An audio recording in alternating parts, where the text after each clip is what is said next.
Llevo 75 semanas hablando de interiores. Esta aventura del podcast empezó el 1 de septiembre del 2023 y semana a semana he ido cubriendo capítulos. Así que tanto si me escuchas como si me ves, porque hace ya 11 semanas comparto esto también de una manera visual en YouTube, semana a semana voy a seguir contándoos cosillas del mundo del interior. Y en estas 75 semanas me he dado cuenta que apenas he hablado sobre mí. Así que hoy 23 preguntas sobre mí. Y como siempre, directos al tema. ¿Cuál fue mi primer proyecto profesional? Mi primer proyecto profesional fue la rehabilitación de las cuadras A y C del Hipódromo de la Zarzuela de Madrid con Traxa, Traxatec. Ese fue mi primer trabajo, trabajar con Traxa, y el primer proyecto de todos fue eso. Me acuerdo perfectamente que en ese proyecto se me ocurrió la idea de, en vez de poner unos grifos al uso, se pusieran grifos de pie para que pudieran activarlos con el pie o la rodilla cuando fueran a limpiar cosas de los caballos, las botas, etcétera. Y le encantó. Y la verdad es que no sé por qué todavía me acuerdo de esa anécdota, pero creo que la funcionalidad siempre ha sido clave, incluso cuando estaba en la parte técnica. ¿Tuve algún mentor o alguna figura clave en mis inicios? Pues a lo mejor mentor como tal, no. Pero yo, Miriam Prada, soy la hija de Modesto Prada y la nieta de Modesto Prada. Tanto mi padre como mi abuelo se dedicaron a la construcción y estuvieron muy involucrados en el sector. Supongo que es algo que se mama en la cuna, ¿no? Pues en casa siempre ha habido proyectos, en casa siempre ha habido promociones y en casa siempre ha habido obra, obra y obra. ¿Qué me motivó a dedicarme a esta profesión? Probablemente eso, verlo en casa, aunque de todas formas en casa siempre ha sido más técnico de parte del constructor y el promotor, y yo luego me especialicé más en el interiorismo. ¿Imaginaban esta profesión cuando estudiaba? Pues a lo mejor cuando estaba en el colegio sí y no, porque lo podía ver en casa y podía entender que podría ser una carrera profesional, pero no como la vivo ahora, porque el tipo de carrera que yo desarrollo a lo mejor no es tan parecida a lo que yo vivía en casa. ¿Dónde estudié diseño de interiores? Estudié diseño de interiores en IAD, en la calle Claudio Coello de Madrid. Y anteriormente, antes de hacer interiores, hice arquitectura técnica, que ahí cuando terminé empecé a trabajar en Traxatec, y me formé también como ingeniero en la edificación para poder trabajar a nivel Europa, y tengo un máster de reforma, rehabilitación y mantenimiento de edificios históricos. ¿De dónde soy originalmente? Soy originalmente gallega, en concreto de Orense, como mi padre y mi familia paterna. Mi madre es extremeña y toda mi familia materna, y he pasado bastantes años en Madrid. ¿Vivo actualmente donde trabajo o me he mudado por trabajo? Pues no sabría contestar a esto. Me mudé a Londres, que es donde actualmente vivo, para aprender inglés y desarrollar mi carrera profesional a un nivel más internacional. Y al final me he quedado. Así que supongo que el motivo por el que viva en Londres sí que es mi carrera. Y el motivo por el que me he quedado, pues quizás sea mi carrera, mis proyectos y que me gusta la ciudad. ¿He trabajado en proyectos internacionales? Sí, he trabajado en muchos proyectos internacionales. He trabajado en India, he trabajado en Bahrein, he trabajado en Kuwait, he trabajado en Suiza, en España, en el Reino Unido, en Bahamas, en Turks and Caicos, en Arabia Saudí. Y seguro que me olvido de algún proyecto más. Tengo una lista por ahí, a lo mejor otro día os lo cuento, de tanto las nacionalidades de todos los clientes con los que he trabajado como los países en los que he trabajado, porque no me lo sé. ¿Qué proyecto considero que ha sido el más desafiante? Todos. Todos tienen ciertos desafíos y todos tienen elementos muy complicados. Algunos son complicados por planning, por licencias, otros son complicados por presupuesto, otros son complicados por la complejidad de lo que hay que diseñar. Ahora mismo los proyectos que estoy trabajando son bastante complicados. Todos. En realidad yo creo que todos tienen cierto nivel de complejidad. Podría especificar a nivel piezas o a nivel elementos. Por ejemplo, la mesa más complicada que he diseñado y que he creado es una mesa de 6 metros por 2 metros en una sola pieza. Esa sería la mesa más complicada. El proyecto más grande, quizás el más desafiante, fue una promoción de más de 55 millones de libras, de 16 apartamentos de lujo aquí en Londres. De hecho, uno de ellos se vendió como el piso más caro de un dormitorio de la historia de Westminster. Hasta el momento, supongo que ahora eso se habrá superado. Y se vendió en pandemia y se vendió a través de una videollamada. ¿Cuál ha sido mi cliente más memorable? Todos. Le cojo mucho cariño a todos los clientes. Si tuviera que elegir a uno, escogería a un cliente de aquí de Londres, que es Ser, que no es Ser porque lo haya heredado de su familia, sino que a través de su desarrollo profesional y su compromiso social le han dado el título. Y es una persona que creo recordar que a la edad de 12 años no sabía ni escribir ni leer, y ahora mismo posee una gran fortuna en el Reino Unido. Me encanta trabajar con gente con ese tipo de background y de historias, así que si tuviéramos que elegir a uno, creo que le elegiría a él. He trabajado con proyectos muy ajustados. ¿Cómo lo manejo? todos los proyectos tienen un presupuesto, da igual el nivel que sea. Y todos los presupuestos, el objetivo siempre es conseguir algo mejor que lo que tienes en el presupuesto. Así que a ese nivel todos los proyectos se achuchan y se exprimen para sacar lo mejor de ellos. ¿Qué errores más comunes veo en proyectos de interiorismo? Veo dos errores claves. Uno, creo que los interioristas muchas veces llegan muy tarde al proyecto, deberíamos llegar al principio. Y luego, a nivel de interioristas, veo que los interioristas muchas veces no escuchan. Y hay que hacer muchísima escucha con cliente y con el equipo para poder hacer que los proyectos tengan éxito. Así que el tiempo, llegar tarde, y la escucha, no escuchar. ¿Cómo elijo los materiales? Elijo todo en conjunto, da igual que sean materiales, que sea mobiliario, que sea iluminación, que sea FF&E, elijo siempre todo en conjunto. Como yo lo visualizo, el interior es como un super puzzle de 1.000 millones de piezas y siempre hay elementos que te van a dar respuestas. Entonces, a la hora de elegir materiales, siempre, siempre, siempre hago un análisis conjunto. Y en ese análisis conjunto incluyo factores como quién es la familia, cuál es el proyecto, qué es la idea del proyecto, cuál es la arquitectura.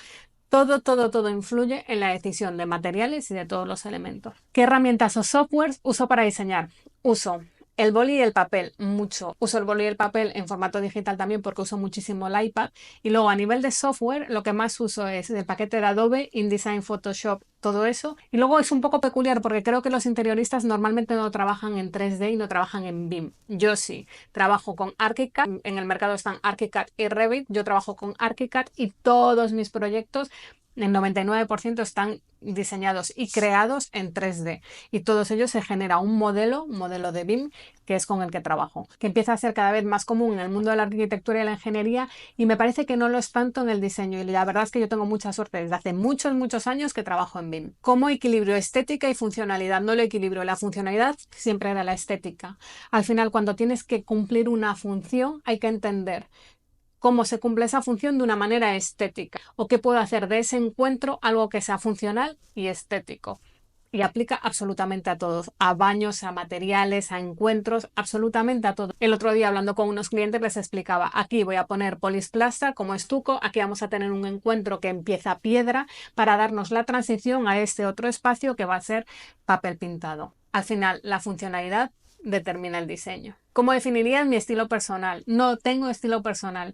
Supongo que si alguien no me conoce de nada y ve todos mis proyectos, a lo mejor podría decir se parecen en algo, pero yo creo que no, porque he hecho palacios para casas reales y he hecho edificios para promotores y he hecho viviendas para gente con un estilo muy característico y todos los proyectos son totalmente diferentes. De hecho, dos proyectos para el mismo cliente en diferentes ciudades del mundo también son bastante diferentes. Lo único que podría arrastrar de proyecto a proyecto y en todos los proyectos es funcionalidad, calidad y detalle. Y a medida. Y voy añadiendo, ¿no? Así, y lo dejo ahí. ¿Cómo ha evolucionado mi estilo desde que empecé? No creo que mi estilo como si haya evolucionado mucho desde que empecé. Lo que ha cambiado infinitamente es mi conocimiento. Y ha cambiado infinitamente la capacidad que tengo de unir los puntos y de agilizar en el proceso. Así que en ese sentido se ha cambiado muchísimo. Cuando yo empecé en la escuela teníamos que hacer planos en papel. Ahora hago elementos en 3D. Ayer, sin ir más lejos, le enseñaba el proyecto a los hijos de unos clientes y al enseñárselo les dije, ¿queréis ver algo cool? Y les enseñé todo el modelo, movimos alrededor para un lado, para otro y decían, oh, wow, that is super cool. Ha cambiado muchísimo. Entonces, en ese sentido, es brutal el cambio y la evolución que ha tenido el diseño. ¿Tengo algún color o textura favorita? Sí. Color y textura es todo lo que sea natural. Me encantan las maderas, me encanta que se sienta la textura de la madera, me encantan las piedras, cuando tienen un acabado que llaman hunt o leather, que está como sacado un poco el material y se ven las diferentes capas de composición de la piedra en sí. Me encantan los colores naturales, me encantan las texturas naturales, me encantan hasta cuando las telas tienen esa textura y se siente. Soy muy fan de aplicar capas a los interiores jugando con texturas más que con colores incluso. Y me encanta integrar color en los proyectos. Me encanta hacer una base como muy calmada, pero que sí haya notas de color en el proyecto. ¿Cómo influye mi personalidad en mis diseños? Pues igual que antes he dicho que a lo mejor no tengo un estilo muy marcado, sí tengo una personalidad muy marcada y creo que mi manera de trabajar es muy estructurada, es muy esquemática, es muy de la A a la Z y eso afecta muchísimo a los proyectos y creo que al final siempre busco la manera de cada cliente, porque al final todos los clientes son diferentes, intentar buscar esa manera o ese estilo y que el cliente pueda llegar a entender lo que está pasando en el proyecto y en qué se va a convertir antes de que termine. Que al final eso ayuda bastante a las tomas de decisiones y a que la gente esté contenta y cómoda con el desarrollo del diseño del proyecto. ¿En qué fuentes encuentro inspiración? Voy a decir, creo que son tres. Cuatro, venga, cuatro. La primera, el cliente. El cliente siempre es el que más inspira. Y si me dices, pues has sido un promotor y es un promotor para un edificio entero y no hay cliente final, en cierta manera sí hay cliente final, porque siempre hay un objetivo de venta y un objetivo de público y se puede jugar para eso. O se puede jugar con la neutralidad para que le pueda gustar a todos los públicos y se buscan otros elementos. Lo segundo, ferias, museos, fabricantes, talleres, todo eso me encanta, les conozco, voy a verles, me interesa mucho el proceso de fabricación de las cosas, me interesa hablar con los que hacen las cosas de verdad para entender cómo se fabrican, eso muchísimo. Tercero, viajes cerca y lejos. Incluso Londres, por ejemplo, es una ciudad súper inspiradora.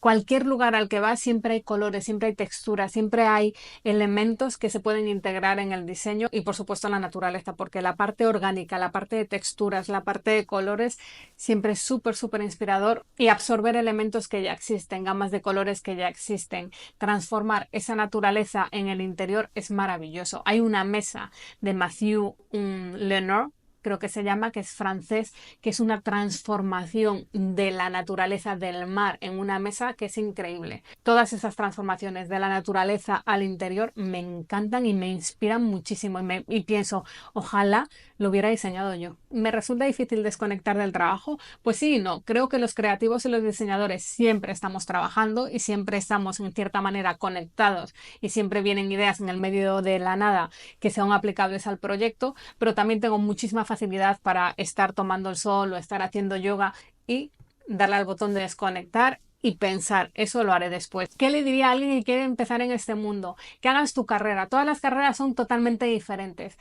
Yo cuando estudié arquitectura técnica o ingeniería de la edificación y me fui hacia el interior a hacer interiores, nunca pensé que mi vida profesional sería como es ahora. Incluso si alguien de mi entorno me la quisiera explicar, no creo que me lo hubiera podido explicar porque los proyectos que he hecho aquí, los edificios, los proyectos que he hecho en India, en Oriente Medio, la gente para la que he trabajado, a lo mejor en España y en mi entorno, no existía, no habría sido posible tener ese tipo de contactos, ese tipo de desarrollo profesional. Y no es ni mejor ni peor, es como me ha ido a mí llevando la vida.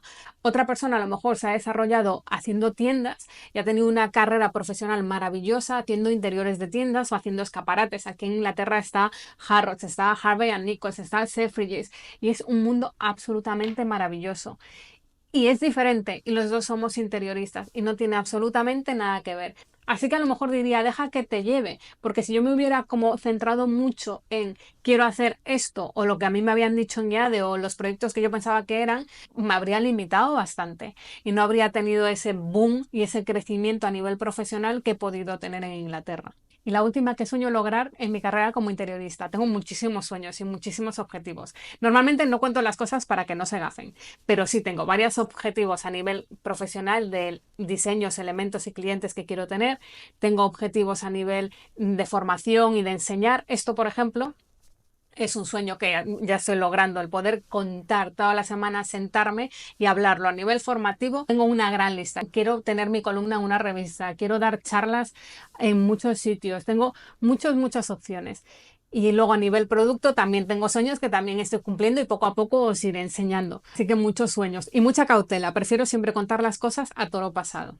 Y eso es todo por hoy, que yo creo que no he contado solo cosas sobre mí, también he hablado cosas de interiores, así que también cuenta como una charlita de interiores de esas que ya tenemos desde hace 75 semanas. Y como ya viene siendo casi tradición, me presento al final. Soy Miriam Prada, soy interiorista.